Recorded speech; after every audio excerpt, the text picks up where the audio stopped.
바라며 모든 자들의 문제가 사라지기를 기원합니다.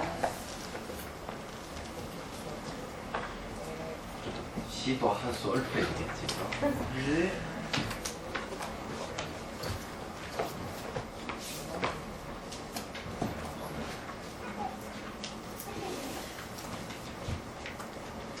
오늘은 마음문의 132페이지 마음에도 문의가 있습니다. 자, 차향은 멀리 향의 뜻 흩날라 멀고 가까움 없는 텅 빈 마음 문이 그려 빛살에 비치네. 이 향이라 하는 건 이렇게 멀리 이렇게 퍼져가거든요. 그래, 향의 뜻을 이제 펴날랐다는 거예요. 향의 뜻, 그냥 향기가 아니고 향의 뜻이니까. 이 향의 뜻은 그 더러움을 깨끗이 정화하는 그런 뜻이 있고요. 예.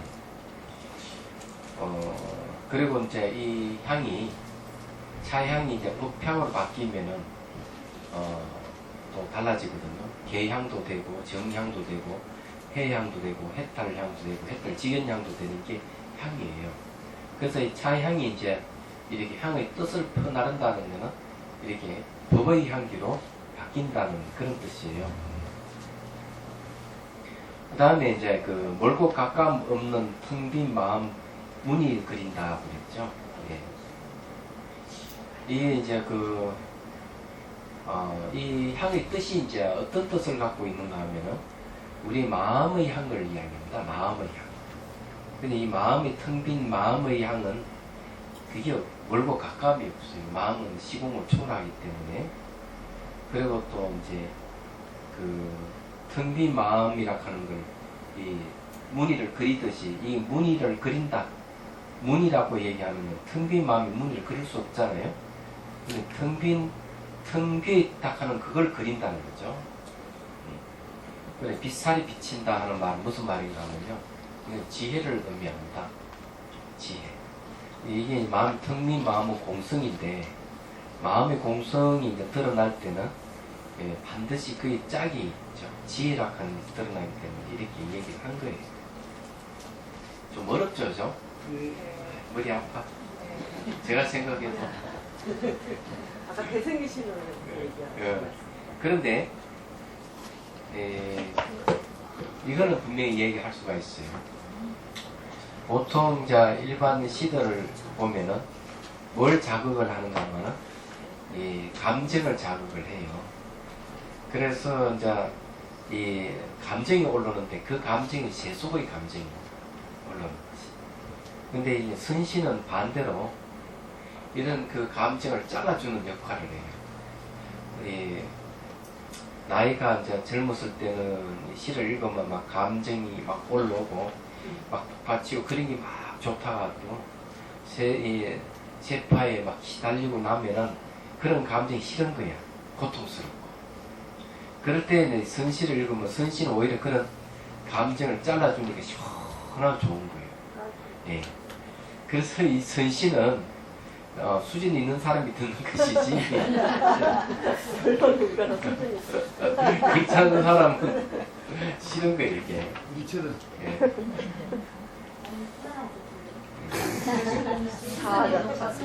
그건 좀 아전 미수 같아. 보살님. 수위 찬탄드립니다. 자, 오늘 어디 한 차례죠? 접지. 예? 195페이지 수위 195페이지. 접촉이 너무 많아가지고. 지금 오늘도 10분에 수행 들어가지? 예. 알았어요. 오늘 수행 시작할 차례. 195페이지. 이제 수행이 시작인데, 보통 이제 명상이란 말을 많이 쓰죠, 명상. 그죠? 명상을 하죠. 요새 자꾸 이게 옛날 거 잘 잊어버렸어요. 명상. 또 이제 수행이란 말을 쓰죠, 수행. 다른 말은 또 뭐가 있어요? 선이라는 말이 있죠. 이게 각각 다른 것 같아도 다 같은 걸 의미합니다. 원래 이제 선 하면은 디안나에서 오거든요. 이 디안나. 안.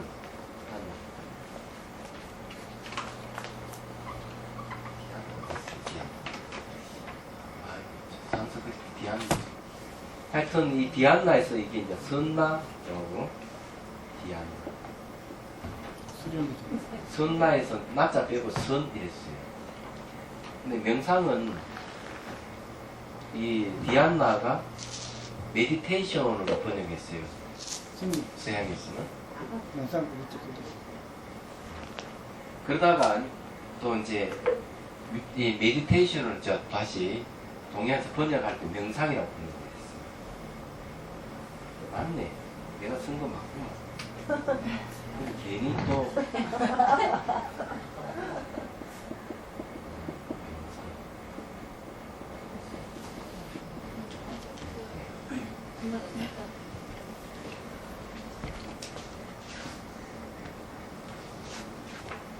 그래서 우리가 선이나 명상이라는 같은 어원을 갖고 있습니다. 근데 왜 수행이란 말을 왜 쓸까? 수행, 행을 닦는다 이런 뜻입니다. 이 행이라 하는 다른 말로 하면 업이란 말도 되는데 행을 닦는다 이런 뜻이 있어요. 이 안에. 근데 수행이라고 얘기하면은 세 가지가 서로 맞아야 돼요. 하나는 이 수행의 목적이 있는 거죠. 수행의 목적. 이 수행은 이제 세 가지가 맞아야 되는데, 수행의 목적이 이제 있는데, 그건 깨달음이잖아요. 그건 깨달음인데, 그거는 수행 결과를 얘기하고. 그럼 수행 결과가 오려면은 행이 있어야 돼요.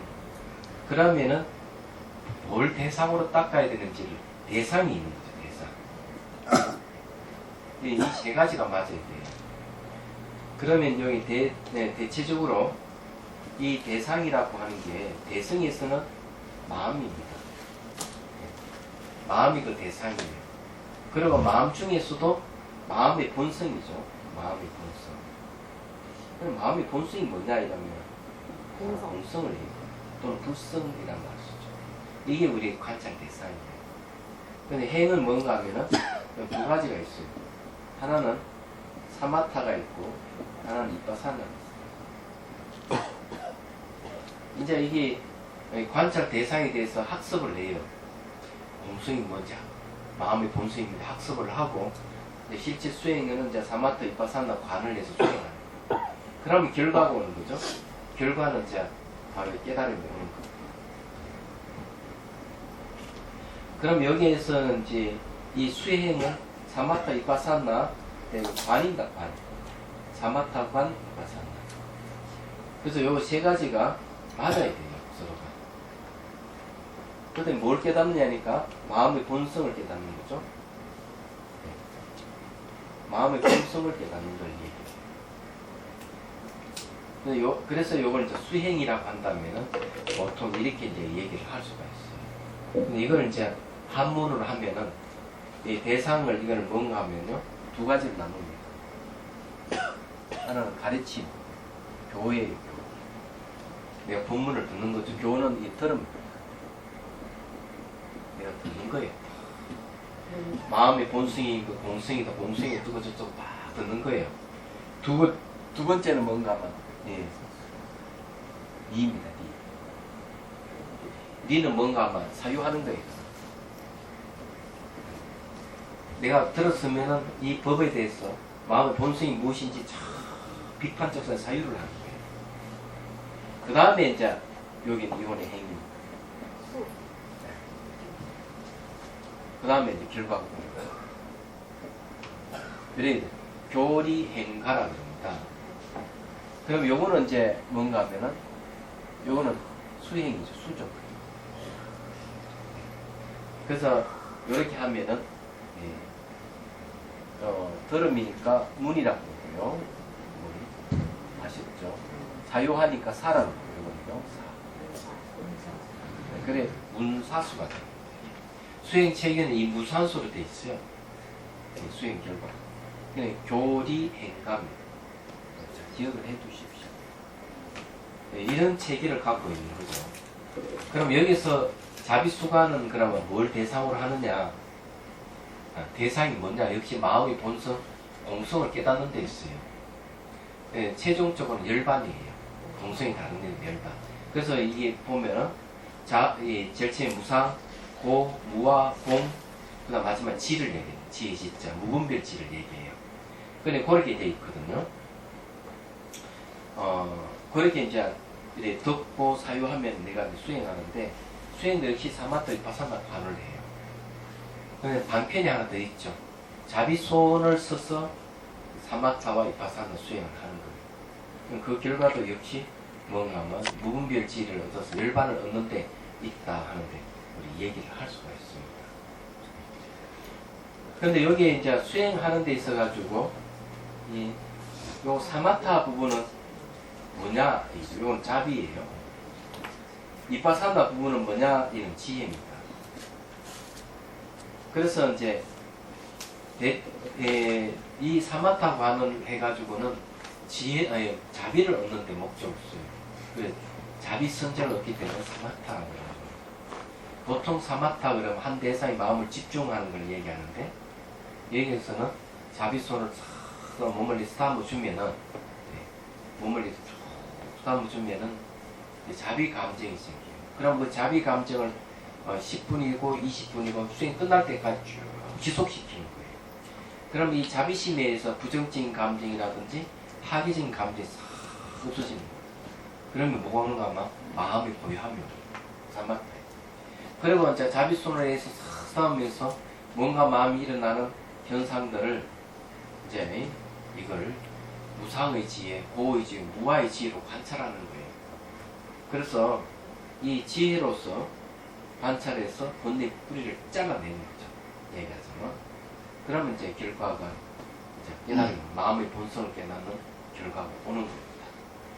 교리 행가 이렇게 돼 있습니다. 자, 여기에 이제 뭔가 마음의 상호작용을 이해하는 게 참 중요해요. 이거 정부 시간을 안 했죠? 했어? 했는데 왜 196페이지부터 하죠. 자, 했으면은 자비손 체험 안 해주십시오. 자비심 체험. 네. 거기에 몸과 마음을 상호작용하는데 몸의 반응이 마음의 영향이듯이 자비로운 마음처럼 몸의 반응을 일으킵니다. 자, 요거에 대해서 이제 얘기를 하자면 그냥 말로서 할게요. 이게 참 중요해요. 미국에서 어떤 실험을 했는가 하면은 토끼를 이제 실험을 했어요. 이 콜레스테롤 수치가 높은 음식을 토끼에게 먹이는 거예요. 그래서 이제 심장병 발병을 이제 실험하기 위해서. 근데 상반된 결과가 나타났습니다. 1층, 2층, 3층이 있는데 3층 토끼는 심장병이 콜레스테롤 수치가 심장병 현상이 생기는데 1층, 2층만은 정상적이에요. 똑같은 이 콜레스테롤 수치가 높은 음식을 먹였는데 그래서 이게 연구원들이 깜짝 놀래가지고 조사를 했어요. 조사를 해보니까 새로운 사실을 알게 된 거죠. 이 먹이를 주는 사람이 키가 작아. 그러니까 1층 토끼, 2층 토끼는 토끼를 끄집어내가지고 스타무 주는 거예요. 스타무 주고 먹이를 주고 3층 토끼는 손이 안 자라니까 그건 음식만 집어넣는 것이죠. 그래 이게 1층, 2층 토끼는 정상적인 사랑을 해줌으로 해서 그 콜레스테롤 수치가 정상적으로 나타나고 3층에는 이제 많이 심장병 발병할 정도로 나타나는 거죠. 이 사랑을 준다는 게 굉장히 중요한 겁니다. 그 다음에 한 800여 명이 되는 그 남자들, 남편 있는 남자들, 여편 있는 남자들이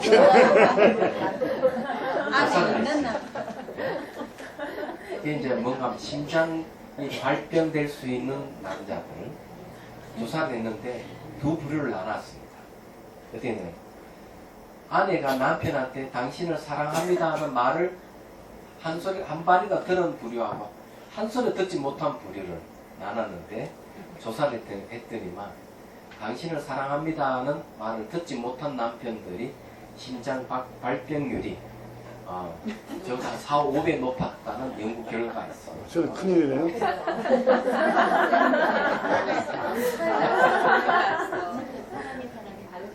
집에 가서 부탁해야 되겠어. 따님한테 부탁이. 그러니 그게 이제 문제가 이제 있는 거죠.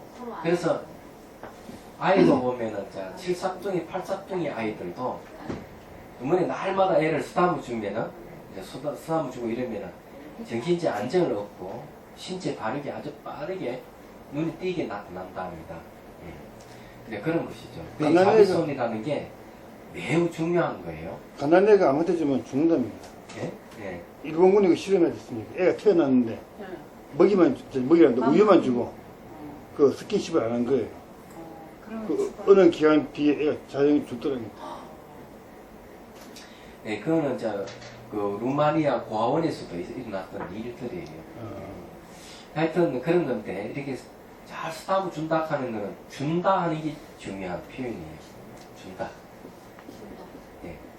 준다는 사랑이에요. 반대로 빼앗는 거 있죠. 빼앗는다는 것은 이거는 연민입니다. 연민을 비라고 그러고 사랑을 잘하죠. 그래 붙이면 자비가 돼요. 10분 시작하면 그 연민은 무엇을 빼앗느냐 하면은 10분, 20분. 연민을 빼앗는 5분 연민은 담아. 상대의 괴로움을 빼앗아 없애주는 걸 연민이라고 합니다. 그래서 빼앗는다. 그래서 이거 주고 빼앗는 것은 이 손이 하는 거예요. 그래서 손하고 매체가 잘 되는 겁니다. 자비손을 몸을 이렇게 쫙 쓰다듬어 주면은 네, 사랑이에요. 그다음에 이제 거기에서 고통이라든지 통증이라든지 또는 부정적인 감정이 올라올 때 그것을 이제 이렇게 스타브 주면서 대화를 하면 사랑한다, 고맙다, 감사한다 대화를 하면 통증이 완화되는 현상이 생깁니다. 그건 연민이에요. 얘기하던. 그래서 이 자비손이라 하는 거는 사랑과 연민이 들어가 있는 겁니다. 이게. 그래서 이것을 10분 수행하면 10분 동안 지속시키고 20분 하면 20분 지속시키면 이 자비 감정이 10분, 20분 지속될 겁니다. 근데 이런 감정이 점점점 크면은 부정적인 감정, 또 파괴적인 감정, 탐욕이나 성냄 같은 거 이런 것들이 점점 줄어들게 돼 있어요. 그 다음에 이제 이 싸우면서 일어나는 현상을 지켜보기만 해요. 초보 시절은 무조건 지켜봐야 돼요. 계속 지켜보다 보면은 이 이제 몸의 물질적 현상과 정신 현상이 변한다 하는 걸 알게 돼요. 그때 이제 무상 관찰을 하면 돼요. 그러면 이제 지혜를 얻는 쪽으로 가는 겁니다. 여기에서도 이제 그런 이야기예요. 자, 197페이지 보십시오. 두 번째 줄 보면은 자비손을 만들기 위해 먼저 손을 상상력으로 만듭니다. 잘 만들어지지 않으면 할머니나 어머니 손이나 간신보살의 손을 연상하면 됩니다. 물론 만든 손이나 빌려온 손이 설명하지 않아도 됩니다. 자, 여기에 있는데 손 하는 게 자비수가 안에서 왜 하필 손을 얘기할까? 손. 이게 여러분들 하도죠. 왜 손을 얘기할까? 야, 손은 굉장히 중요한 역할을 합니다. 포인트예요. 자비수간의 손은 포인트입니다. 이게 뭔가 매체가 되는 거죠. 예, 매체가 되고. 두 번째는 이 메시지입니다. 뭔가 자비라는 메시지예요. 손을 이렇게 쓰다듬어 주는 거는 하나의 매체 역할을 하면서 자비라 하는 메시지를 전달하고 있다. 세 번째가 뭔가 하면은 매직이 일어납니다. 매직은 뭐냐? 치유가 일어납니다. 이제 굉장히 중요한 역할을 해요, 이게요. 그러면 이게 이제 뇌과학의 입장에서는 어떤 의미를 갖고 있느냐 하면은 이 신체 부위에 대응되는 것이 이 뇌신경세포에 다 분포가 되어 있습니다. 그냥 자비손으로 몸을 쓰다듬어 주면은 몸에 관계되는 이 신체 부위에 관계되는 신경세포를 자극하게 되어 있어요. 얘기하죠. 근데 그 중에서 신체 부위 중에 손 부위가 가장 많은 신경세포를 갖고 있다. 그래서 이 손을 제2의 뇌라고 합니다. 아, 손이 왜 제2의 뇌냐? 두뇌에서는 그냥 명령만 내리는 것이 아니냐? 했는데 그게 아니랍니다. 손을 많이 쓰면은 오히려 신경세포가 활성화된다는 거죠. 그래서 이게 머리를 다친 사람을 치유할 때 물건을 이쪽 물건은 이쪽으로 옮기고 이쪽 물건은 이쪽으로 옮기는 계속 이렇게 옮기는 반복 훈련을 해요. 그러면 신경세포 살아나요. 그래서 이제 이게 손의 역할이 매우 중요한 역할을 하는 거예요. 네, 알고 보면은. 그런데 그것만이 역할을 하는 게 아니고 손은 몸에 접촉할 때 이 잠재되어 있는 의식이 반응을 보이게 돼 있어요. 그래서 저기 해심일경이 또 뭘 얘기하는 거면 아리아식은 육체를 만들어 놓고 육체 속에 의지하고 있다 이렇게 돼 있습니다. 그래서 이게 몸이 그냥 몸이 아니고 이 몸은 이 아리아식 즉 무의식이라 할 수 있는 아리아식하고 깊은 연관을 갖고 있어요. 몸에 자극을 주면은 바로 이 아리아식이 반응을 하게 돼요. 그러면 아리아식 속에 저장되어 있는 과거부터 저장된 수많은 정보가 올라오게 돼 있어요. 몸을 스크린 삼아가 명상으로 나타나기도 하고 과거 기억으로 나타나기도 하고 막 나타나는 거죠. 그 다음에 이 몸에 저장된 정보도 올라오기 시작합니다. 그런 게 이제 대표적인 사례를 이제 그때 제가 말씀드렸죠. 요번에 또 어떤 분은 심장에서 이런 대못이 쏟아져 나왔어. 뭐 하고 있네. 예, 옛날에. 이 가슴에 대못 박힌다 그러잖아요. 근데 그게 뭘 의미하겠어요? 이게 못이라카는 나올 리가 없죠. 이 영상입니다. 심리적인 거죠. 그만큼 마음의 상처를 많이 입었다는 거죠. 그런 정도입니다. 그리고 이제 뭐 그전도 얘기했지만 뭐 미꾸라지가 막 쏟아져 나왔다. 속박해. 보통. 근데 이거는 이제 미꾸라지를 요리를 많이 한 남편이 있으면 미꾸라지 요리를 굉장히 많이 해줬던 걸 보면. 그래서 자기가 자기 행위를 했던 까르마가 이 뭔가 마음에 저장돼 있다가 자기 손에 접촉에 의해서 올라오는 거죠. 올라오는데 그것이 업의 표상이라고 합니다. 이게 업의 표상은 뭔가 하면은 다음의 행위를 결정하기도 하고 죽을 때는 다음 생을 결정하는 요인 중에 하나예요. 아주 무서운 거죠. 그게 자기 현주소를 알 수가 있는 거예요. 자비손 쓰다 보면은. 그럼 이런 거는 그러면은 어디에 근거해서 얘기하느냐 하는 게 있습니다. 근데 아비달마에는 접촉이 일어날 때 잠재의식이 흔들린다 이렇게 표현하고 성유식론에서는 접촉에 의해서 바로 마음속에 있는 저장된 정보가 올라온다 하고 분명히 얘기를 하고 있습니다. 그래서 이런 이야기는 제가 지어낸 게 아니고 사실적으로도 나타나지만은 논술에 분명한 근거를 가지고 있다는 거예요. 그렇지만 자비손은 방편이기 때문에 몸 형태가 사라져버리면은 자비손을 버려버려요. 그것도 관찰만 그런 거. 그래서 여기에서 이제 얘기를 하고자 하는 거는 그런 건데, 자비손이 굉장히 중요한 역할을 한다는 거. 그 다음 자비손 하나가 심리를 표현하기도 합니다. 자비손은 어떻게 생기느냐에 따라서 그 사람 심리를 표현을 해요. 아주 기가 막힌 거예요, 이게. 잘 만들어지는 사람이 안 만들어지는 사람도 있지만, 잘 안 만들어지는 거 있다고 생각하고 싸우는 거예요. 그래도 성격이 꼼꼼한 사람 끝까지 만들려고 하죠. 그럼 끝까지 만들려 하면은 끝까지 만들어서 하면 돼요.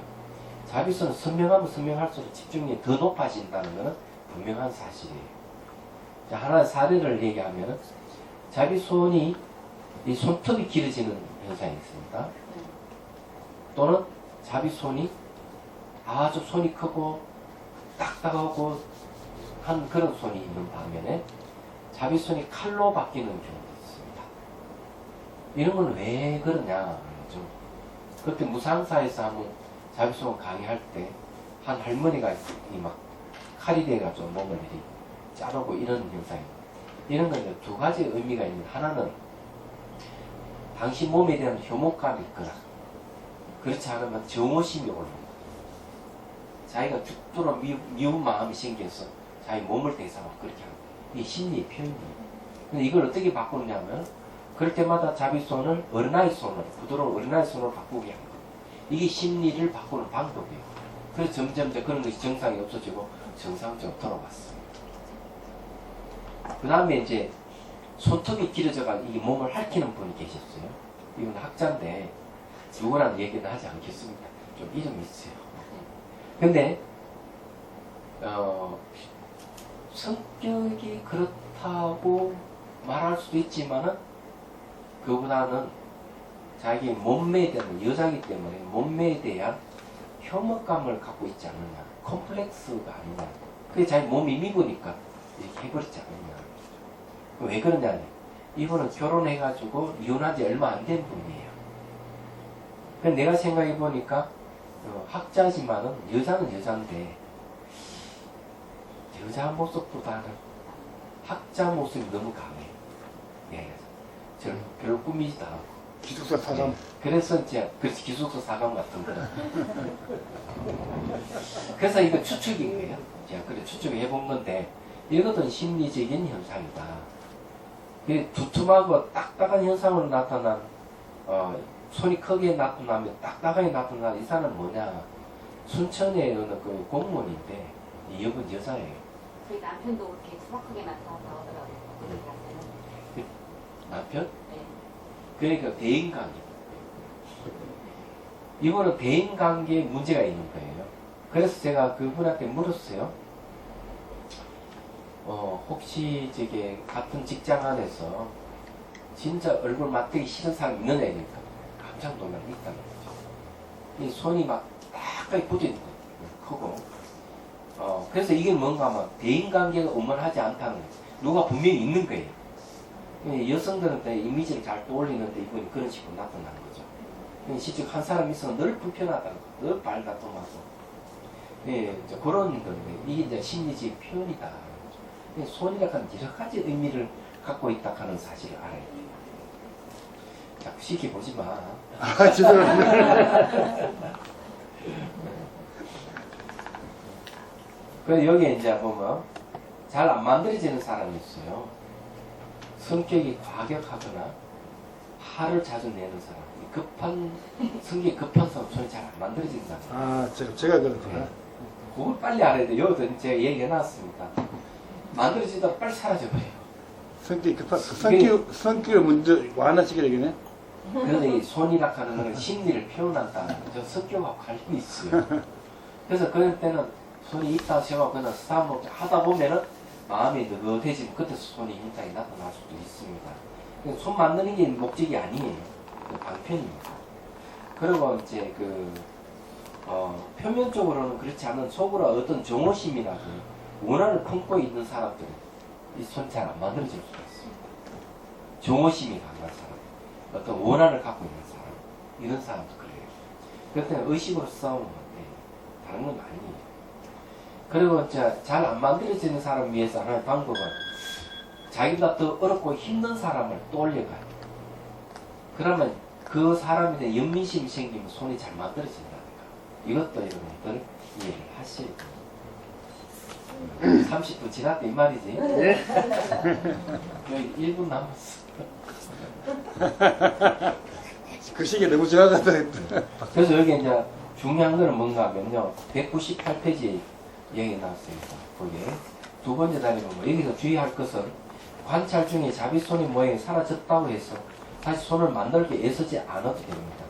손의 형상이 보이지 않을 뿐 보이는 움직이는 의식이 없어진 것이 아니기 때문이며 중요한 것은 언제나 자비심을 놓지 않는 것입니다. 이 초보자는 이게 잘 안 보일 수도 있고 한데 좀 하다 보면 선명한 손을 갖고 스탐 수가 있어요. 그러면 아주 오래 집중이 있는 거고 몸이 굉장히 빠르게 반응한다 하는 사실을 알게 돼요. 선명하면 할수록 좋아요.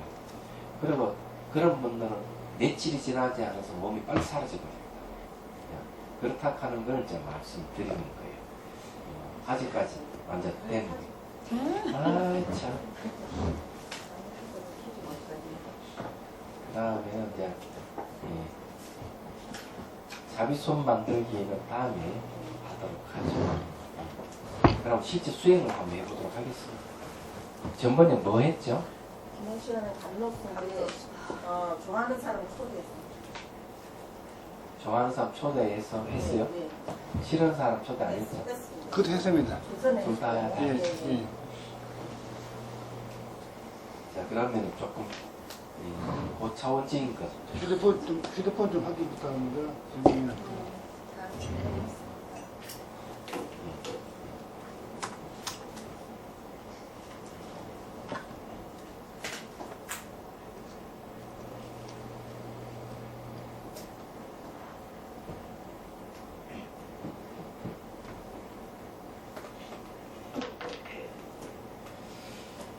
자, 20분 자선하고 10분 지려응답시행 같습니다.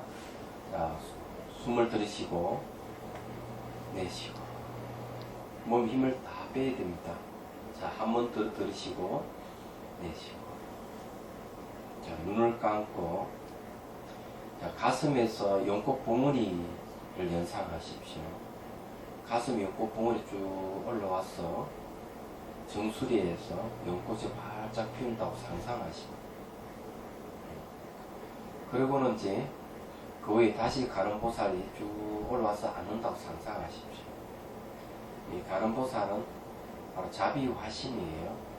그래서 우리 마음 본성의 표현이라고 생각을 하십시오.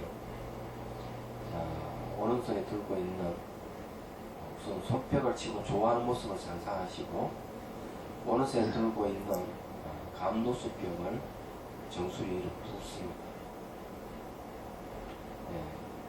맑고 투명한 감노수입니다. 얼굴을 다 적시고, 몸통을 적시고, 다리를 적시고, 또 두 팔을 적십니다. 물 위에 물을 계속 부어주시고요. 손가락 끝, 발가락 끝으로 맑고 깨끗한 물이 흘러나가도록 하는 거예요. 얘는 감노수라고 그러는데, 감노는 불사의 약입니다. 생멸하는, 감노라고 하는 불생불멸을 이야기합니다. 생겼다 사라졌다는 감정, 생각, 기억 이런 것들을 치유하는 거예요. 몸의 병의 기운도 치유하고 몸의 병의 기운도 생멸하는 거거든요. 불생불멸의 약으로 생멸하는 병을 치유합니다. 계속 부어줍니다.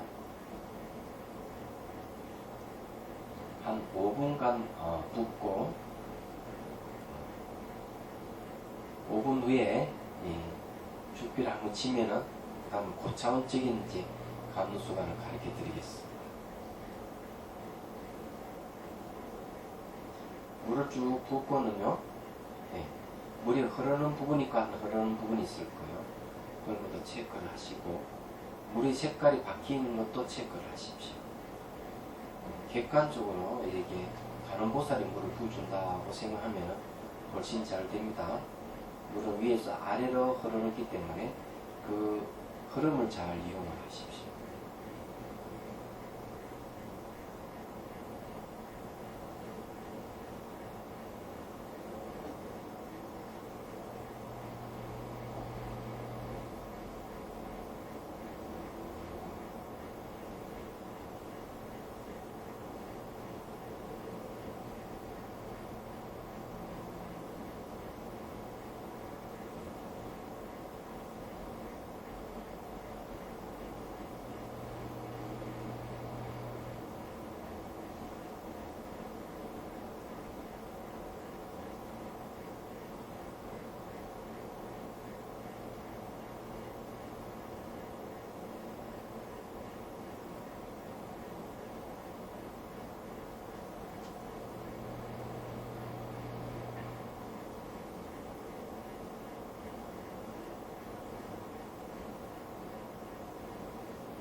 숨을 들이쉬고요.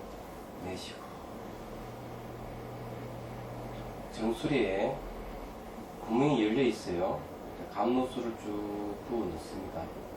일직선으로 쭉 흘러 들어가도록. 머리 안에 텅 비있다고 생각하고 물이 가득 찼다고 상상합니다.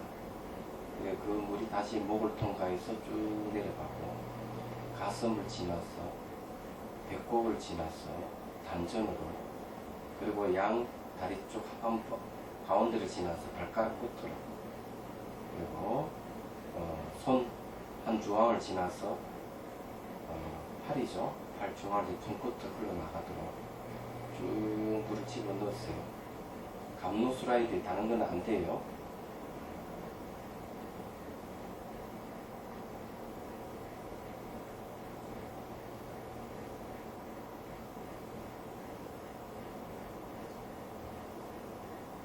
한 5분만 하겠습니다. 물을 계속 이렇게 부어 넣어야 됩니다. 감로수를.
좋습니다. 남은 시간은 단마 토크 시간이에요. 질문 받겠습니다. 이전에 이제 해둘 이야기는 감로수 물은 뭐냐, 자기 마음이에요. 마음이니까 몸이 역시 다 사라져 버리면 물을 부을 필요가 없어요. 그때는 이제 관찰만 해야 돼요. 물은 방편이라 하는 또 이해를 하시면 돼요. 자, 질문요. 수행 체험이라도 어떤 괜찮아? 어차피 조금 전에 해보니까 두 가지가 현상이겠지만 네. 두 가지가 느껴지는데요. 옛날에는 연꽃을 스님께 이렇게 떠올려라 할 때는 조그마한 연꽃이었거든요. 네. 근데 이제 지금은 이제 연꽃 대가 이렇게 크고 전문만 한 게 이렇게 올라가서 막 되게 큰 연꽃이 펴서 그 약간 좀 무게가 느껴지더라고요. 그 위에서. 그러면서 관세음보살님을 생각하니까 관세음보살은 너무 통통한 거예요. 통통한데 저 선치보살님이나 여기 계시는 수련보살하고 세 분이 보이는 거예요. 근데 저한테 눈물을 이렇게 부어주시더라고요. 좋네. 예, 우선 이제 연꽃이 크다고 하는 거는요, 집중이 좋다는 얘기고, 앞으로 연꽃이 떠올릴 때 연꽃이 투명하게 떠올리세요. 투명하게. 간음보살도 역시 이미지를 투명하게 하시는 게 좋아요. 그렇게 하시고, 예, 간음보살, 예? 투명하다는 말은 하얗게 해라 말이에요. 어떤 식으로? 크리스탈 같이. 예, 크리스탈 같이. 예, 그렇게 예, 하는 게 좋고요. 그리고 이제 그거 할 때는 다 연꽃이라든지 간음보살은 내 마음의 본성에서 나온 것이라고 생각하시면 돼요. 이렇게 하고, 또 세 분이 등장해, 세 분이 다 간신보살이 나타났기 때문에. 네, 가서 통통하더라고요. 정말 세 분 다 통통하네. 그렇죠. 예, 그것도 심리적인 표현이니까 그래 생각하면 네, 그 좋은 현상이 집중이 아주 잘 되고 있다 이래 보면 돼요. 박수. 네. 근데 감정이 그런 그 간신보살을 떠올렸을 때 간신보살이 물을 부어준다면 바로 간음보살의 대자 대비를 생각해야 돼요. 자비를 큰 자비를 생각하고 부어줘야 됩니다. 그래야만 자비심이 커져가는 겁니다. 자비심을 키우기 위한 방법이에요. 자기를 대상, 몸을 애기라 생각하고, 몸을 부어주는 것은 바로 어머니라고 생각을 하는 거죠. 그러니까 몸이 중생이라면은 간신보살님은 이제 바로 보살이거든요. 보살이 중생에게 물을 부어준다. 이런 생각을 하는 거죠. 그래서 자비심을 키워가는 거예요. 이게 이제 그 일상생활에 가장 제어할 수 없는 게 감정인데, 그런 감정을 잘 제어할 수 있는 방법이에요. 이성적으로는 잘 하지만 이 감정적인 처리를 못하는 사람 꽤 많습니다. 그런데 아주 좋아요. 또 예.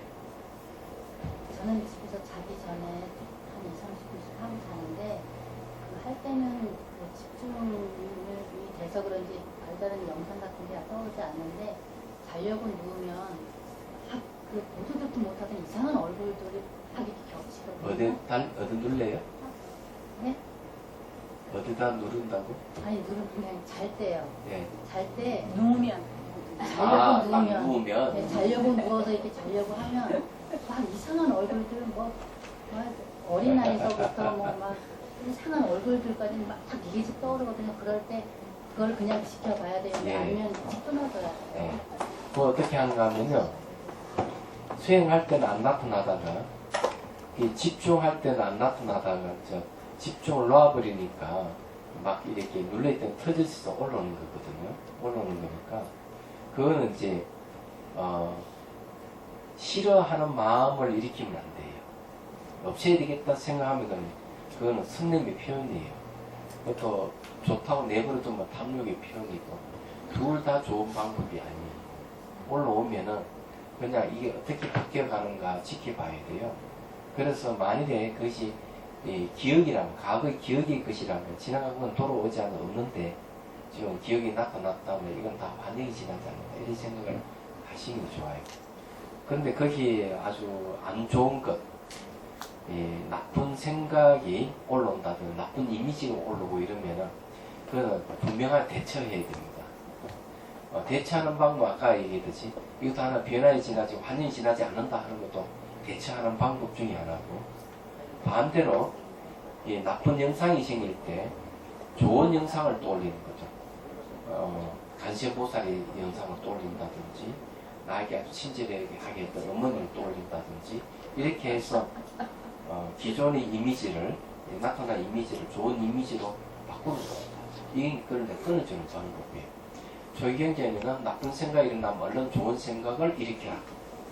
이건 대체하는 방법이거든요.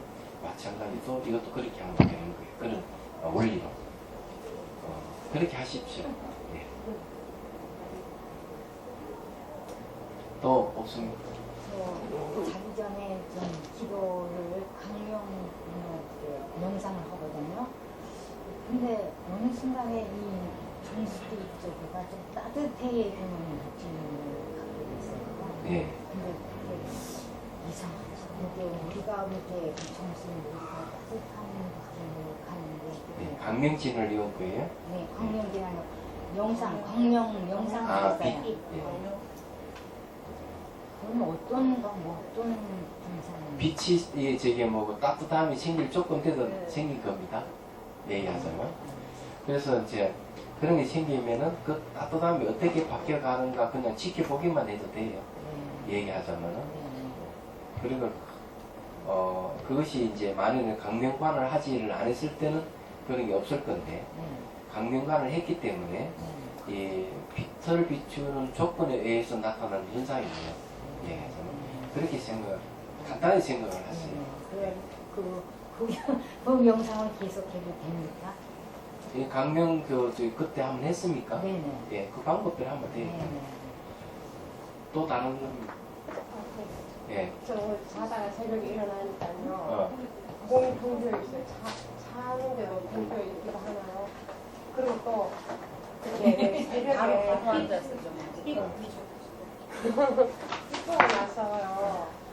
새벽에 일어나기 전에 항상 빛이 먼저 눈앞에 춤을 추고 그다음에 제가 빛이라 하는 건 다 자기 몸에서 나타나는 바깥에서 온 게 아니에요. 예, 그런 거고. 그래, 그런 거 나타나면은 무상하다 하는 걸 빨리 알아야 돼요.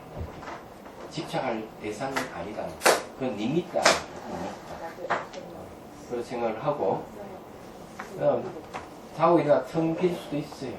집중력에서 오는 거니까. 자면서도 집중하나요? 그럴 수도 있어요. 자면서 뭔 집중을 할까? 집중력에서 이제 오는 거니까 열심히 이제 수행하고 하면은 습관적으로 집중하는 힘이 있으면 자고 일어날 때도 텅비어 있는 걸 보게 되고 그런 거예요. 누구는 꿈속에서도 비어 있는 걸 보는 사람이 있거든요. 그까지 그렇게 생각하고 네. 그렇지만 그런 것들은 전부 다 지혜하고는 아무 무관하다는 사실을 빨리 알아야 돼요. 네. 지혜는 무상 관찰해야 돼요. 매 순간 변하는 걸 관찰했을 때 지혜가 생기는 거예요. 그래서 텅 비는 것도 하나의 현상이고 빛이 나타나는 것도 현상이기 때문에 현상은 마치 뭐 같은가 하면 배가 고파서 꼬르륵 소리 나잖아. 뱃속에서 배가 고파서 배 소리 꼬르륵 소리 나는 현상은 똑같은 거예요. 얘기하자. 텅 비는 현상이라든 빛이 나타나는 현상 그런 거 똑같습니다. 번뇌가 일어나대요. 번뇌가 일어날 때요. 이렇게 집중을 하면서 이렇게 일상생활 번뇌가 일어날 때 괴로움이나 즐거움이 일어나면요. 그거를 대체하는 방법을 그냥 주시만 해야 되나요? 아니면 그거를 어떻게 그냥 대처하는 방법은 이제 두 가지가 있어요. 그게 일어날 때 객관적으로 변해간다 하는 걸 볼 수 있으면 좋아요. 생긴 것은 반드시 변한다 생각하고 그런 번뇌를 지켜보면은 변해가거든요. 그러면 이건 집착할 게 아무것도 없구나 하는 생각을 하게 돼요. 무상하다 하는 것. 예? 무상을 권하면 되나요? 예. 일어날 때는. 예, 그러니까 무상하다 하는 걸 제대로 알면은 무상은 잡을 것이 없기 때문에 집착할 대상이 없어요. 예, 화를 낼 수도 없고 욕심 부릴 수도 없어요. 대상이 바뀌어가니까. 그래서 그 생각들도 그렇게 이제 관찰하면 좋고 이 첫 번째 방법이고 두 번째는 말이죠. 나쁜 생각이 일어나면 얼른 좋은 생각을 일으키는 방법이에요. 그럼 그걸 대처할 수가 있어요. 예. 나쁜 생각이 일어나면 얼른 좋은 생각을 일으켜가지고 딱 이렇게 대처할 수 있어요. 연불이라도 하면은 예, 연불을 하는 것, 연불을 예. 해오던 습관이에요. 연불을 그러면 연불하는 거 대처하는 방법 중에 하나예요. 연불해도 됩니다. 연불하는 거는 좋은 것이니까. 나쁜 것을 대처하는 방법이에요. 그렇지만 연불하는 거나 나쁜 생각을 일어나도 좋은 생각으로 대처하거나 이런 방법은 지혜는 생기진 않아요. 지혜가 안 생기고 이 내숭 어떻게 바뀌어가는가 무상을 제대로 볼 때 이제 지혜가 생겨요. 지혜는 번뇌를 잘라주는 역할을 해요. 지혜가 생길 때. 그래야 해방감이 오는 거예요. 단지 이제 뭐 아미타불을 부른다든지 좋은 생활을 일으킨다든지 이런 거는 미봉책에 해당하는 거죠. 미봉책. 완전한 방법은 아니다. 근본적인 문제를 해결하는 방법은 아니에요. 그렇지만 효과가 있죠. 무상 관찰해야 돼요. 그러면 이제 고락하는 것도 알게 되고 무가락하는 것도 알게 돼요. 선생님 이거 처음 했잖아요. 오늘 책에도 안 나왔는데 뭐 오늘 이렇게 규범 내는 거. 그거는 이제 맨날 했잖아. 근데 그건 저게 나 처음 했는데. 전에 했는데 했어. 그거 모르는 거야? 그 밀교 수행법인데 그 맨날 관이 다 쓰였어. 관세음보살님의 수행법이에요. 근데 그거는 이제 아무 때나 하면 안 되고, 예. 뭐 차에 타고 가거나 그런 데서 하면 안 돼요. 그냥 물을 그냥 부어서 목에 가듯이 하는 건 괜찮은데, 그걸 할 때는 이게 구멍 안에 물을 넣을 때는 그냥 진짜 주변에 정갈하게 해가지고 집중해서요? 예. 잘 되다가 스님이 물이라야만 되지 뭐 알맹이 있으면 안 됩니다. 그 순간에 알맹이가 떠올랐어요. 그거는 이미지 스스로 만들어서 그럴까요? 알맹이? 예. 알맹이 소리 안 하시나요? 아, 뭐 물이라야만 되지 뭐 다른 거 있으면 안 된다 그럴 예, 때. 당연히 예. 그때 그 말 하시기 전에는 물이 잘 지나갔는데 그 말씀을 듣는 순간에 앞으로 이제 내 말에 의지하지 말고 본인 스스로 말과 생각에 걸려서. 내가 생기니까. 예, 그것도 제 아니, 근데 그 감로수라는 그 설명을 스님한테서 솔직히 자세히 처음 들었어요. 감로수도 우리가 흔히 그러니까 뭐 이렇게 가물 때 물 내려주는 거 다른 길만 생각했지. 이건 뭐 생각하고 하니까 이렇게 좋고요. 구멍이 벌써 딱 쇠파이프 마냥 딱 생기면서 허리가 시원해지더라고요. 와. 그거는 좋은 거죠. 다행입니다. 그건 어쨌든 이제 열심히 하고 우리는 이 저게 물이 줄어드는 고기와 같이 반드시 죽게 돼 있어요. 무상합니다. 그래서 부처님께서 돌아가실 때도 우리 살고 있는 세계가 무상하기 때문에 게을리하지 말고 정진하라. 한번 인간의 몸을 잃어버리면 다시 회복하기 어렵다. 분명히 얘기를 하고 있어요. 이 세상이 무상하기 때문에 우리는 항상 생각해 반드시 죽는다. 언제 죽을지 모른다. 두 번째. 언제 죽을지 모른다 하는 단장 죽을 수도 있다. 이거죠. 호흡지간이 있기 때문에 우리는 반드시 죽고 언제 죽을지 모른다. 이걸 생각하라는 거죠. 생각해서 수행을 놓치지 않고 끊임없이 해야 됩니다. 이거 외에 다른 생각을 하고 하면은 나중에 후회하게 되는 거죠. 왜 후회하게 되는가 하면 이거 명상은 정신적인 도움을 주는 거거든요. 정신 진보를 갖다 주기 때문에 죽을 때는 반드시 도움이 되지만 다른 엄한 생각을 하고 살면은 뭐 좋은 옷을 입고 좋은 음식을 먹고 잘 사는 이런 꿈만 꾸고 자 그런 것만 자꾸 추구해가는 사람은 죽음에 임박할 때 정신적인 힘이 없기 때문에 공포심이 휩쓸리게 되고 다음 생에 어떻게 태어날지 결정할 수가 없어요. 그러면 보장이 안 되는 거예요 이게. 그렇기 때문에 위험하다. 항상 무상하다 하는 생각을 갖고 수행에 게을리하면 안 된다 하는 걸 인식하시고 휴식하겠습니다. 감사합니다.